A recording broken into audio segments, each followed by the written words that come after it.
Malam ini aku harus pamit kepada istriku karena besok pagi aku harus keluar kota untuk menemani Pak Edi dalam urusan bisnisnya.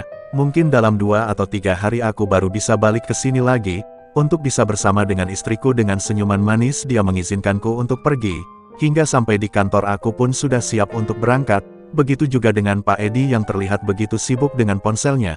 Tak lama setelah itu datang seorang wanita cantik berpakaian seksi. Pak Edi pun menunjuk-nunjuk ke arahku dari kejauhan. Aku tak mendengar apa yang mereka bicarakan hingga mereka menghampiriku. Lalu Pak Edi berkata, "Budi, hari ini aku tidak bisa berangkat bersamamu karena ada bisnis besar yang baru saja aku dapatkan." Di sini aku pun bertanya, aku harus bagaimana dengan bisnis yang kemarin, Pak?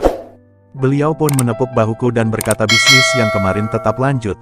Aku mewakilkannya kepada istriku. Wanita itu pun memperkenalkan dirinya yang bernama Putri. Aku pun merasakan kelembutan tangannya. Tak salah Pak Edi memilihnya untuk menjadi istrimu, kata Pak Edi kepadaku. Aku pun langsung melepaskan tanganku dari Putri. Tunggu apa lagi? Cepat kalian berangkat, ucapan. Dan aku pun bergegas menuju mobil dan membukakan pintu mobil untuk Putri. Segera masuk terlihat tangan Putri melambaikan pada Pak Edi. Di perjalanan Putri tidak bicara sedikit pun. Mungkin karena jarak kami yang berjauhan, aku pun segera menepi dan keluar dari mobil seakan melihat ada masalah di ban belakang. Tiba-tiba Putri menurunkan kaca mobil dan bertanya, "Ada apa, Bat?" Aku langsung menjawab, "Sepertinya ada masalah bannya, Bu." Aku meminta Putri untuk duduk di depan. Putri pun berpindah tempat duduk. Kini dia berada di sampingku. Mata ini sering melihat kecantikan dan keindahan bodinya. Aku hanya bisa tersenyum sendiri. Putri pun ikut tersenyum kepadaku. "Kenapa kamu, Bat?" Aku pun bingung harus menjawab apa karena senyumannya seakan membuatku tak berdaya. "Gini loh, selama hidupku aku tak pernah melihat cewek yang sesempurna kayak ibu." Walaupun tersenyum dan berkata, "Kamu bisa aja, Bat." "Oh iya, jangan panggil aku ibu dong." "Oh iya, maaf Bu." "Terus aku harus panggil apa?" ucapku, sambil menatap matanya yang begitu indah. "Bat, kamu jangan menatapku begitu, nanti ada yang marah." Iya Bu, maaf." "Terus aku harus panggil apa?" "Panggil sayang gitu." Bu Putri pun tersenyum lagi mendengar ucapanku. "Panggil Putri aja gitu?" Bingung ucapnya kepadaku. Sepanjang perjalanan aku terus melakukan gombalan padanya dan aku tahu dia menyukai itu. Aku merasa lebih dekat seakan tidak ada batasan antara atasan dengan bawahan. Setelah sampai di kota yang dituju, kami langsung mencari sebuah hotel. Setelah kami melangkah di parkiran, tiba-tiba Putri menggandeng tanganku. Sungguh aku tak percaya, ini rasanya bagaikan mimpi. Dan gerak langkahku ini berasa kaku, jantung ini berdebar semakin kencang. Ini perjalanan yang tak pernah kubayangkan sebelumnya. Resepsionis hotel menawarkan beberapa kamar untuk kami berdua.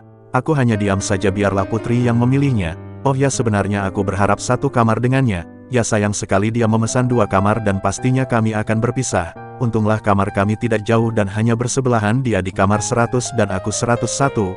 Aku langsung merebahkan tubuhku yang lelah ini. Ku coba merenggangkan semua otot-ototku. Tak lupa aku menghubungi istriku kalau aku sudah sampai di kota ini. Tiba-tiba Putri memanggilku dari luar pintu kamar. Aku pun langsung mematikan ponselku. "Ada apa, Put?" "Silahkan masuk." Putri pun langsung masuk ke dalam kamar meminta aku untuk memijat tubuhnya. Aku pun dengan senang hati melakukannya. Dia terlihat begitu menikmati hingga ketiduran. Aku pun berbaring di sampingnya dan aku memejamkan mata. Tiba-tiba Putri berbalik ke arahku dan memeluk tubuh ini. Mungkin karena tidurnya yang begitu nyenyak hingga dia tidak menyadari itu semua. Aku coba memandangi tubuhnya yang indah. Kulihat apemnya yang begitu tembem. Hingga aku tak kuat lagi menahan rudalku ini yang semakin mengeras. Mata ini tidak bisa terpejam, pikiranku terus melayang-layang. Jantung ini semakin berdebar kencang. Hingga akhirnya aku memberanikan diri untuk menyentuh pipinya. Kuraba-raba apemnya yang tembem. Tiba-tiba dia terbangun dan berkata, "Maaf, Bat, aku ketiduran di kamar kamu." Dia pun langsung bangkit dan berjalan menuju kamarnya. Hampir saja aku melakukan kesalahan terbesar dalam hidupku. Aku coba menenangkan pikiranku dari hal-hal yang negatif sambil memperhatikan lampu yang ada di atas. Ku coba tarik nafas panjang dan memutar lagu sebagai pengantar tidurku.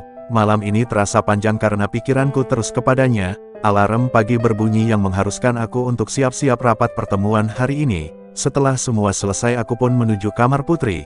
Ku ketuk pintu perlahan. "Putri, apa kamu sudah siap?" "Oh iya, sebentar lagi. Masuk aja dulu." Dan aku langsung masuk ke dalam kamarnya. Dia terlihat make-up-an di depan cermin dan lagi-lagi aku harus menahan gejolak ini. Karena dia hanya menggunakan handuk sebagai penutup tubuhnya yang sangat-sangat mulus, putih bersih. Aku coba bermain handphone agar pikiranku menjadi tenang. Putri pun terlihat terburu-buru karena merasa sudah terlambat dari janji yang sudah ditentukan. Setelah rapat selesai dan di akhir keputusan kerjasama antar perusahaan terjalin dengan baik, aku merasa senang karena tidak sia-sia perjalanan yang cukup jauh ini. Malam harinya Putri memintaku untuk menemaninya berbelanja ke supermarket.